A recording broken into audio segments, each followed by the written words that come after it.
All right, in this video, I'm going over the author's perspective graphic organizer for seeing things his own way. So this story about Eric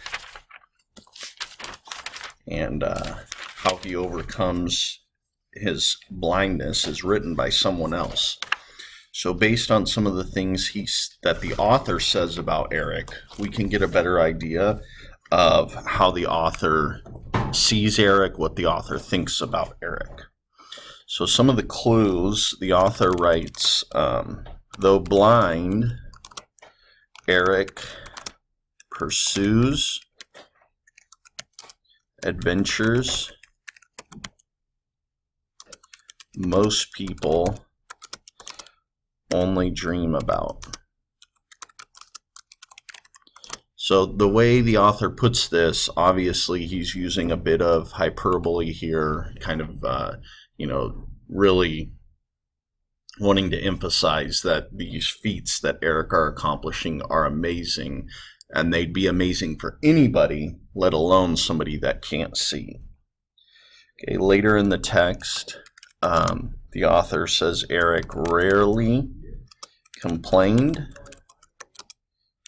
or showed frustration.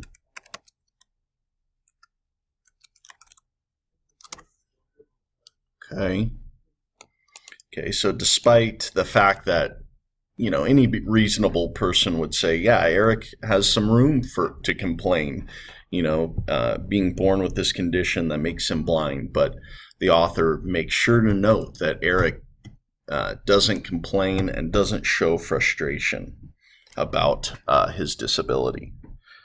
The author goes on to say, Eric says he finds his work as a teacher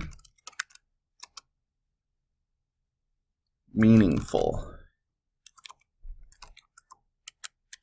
Okay, so again, the author is, showing some of the better qualities of Eric. Okay, and then later in the text, the author also says Eric practiced using bulky gloves until he was able to use them to set up his tent. So again, the author didn't have to include this piece of information, but wanted to include it. Why? Well, possibly because the author wanted to show that Eric doesn't want to be a burden on anyone else. He wants to be able to set up his tent on his own because he went through the experience of climbing in cold weather before, and with the bulky gloves, he had a hard time putting his tent together, and so he knows if he goes on another cold weather climb, particularly Mount Everest, which we know he eventually climbs, he's going to have those big bulky gloves on, and will still have to be able to set up his tent with those on, so he practices at home with those gloves on to try to set up his tent. Okay, so based on all this information, what is the author's perspective? What does the author think about Eric? So the author admires Eric. He talks about all his greatest qualities, and I'm sure Eric, like anyone else, is not perfect, but the author focuses on Eric's better qualities because he really admires him. He feels Eric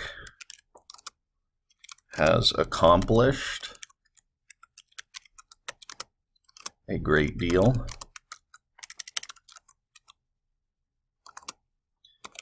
both for himself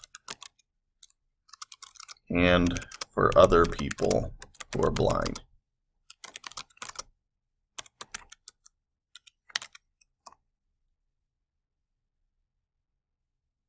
Okay. All right, so thanks for following along, and continue on the comprehension questions, and there'll be a help video for the comprehension questions as well.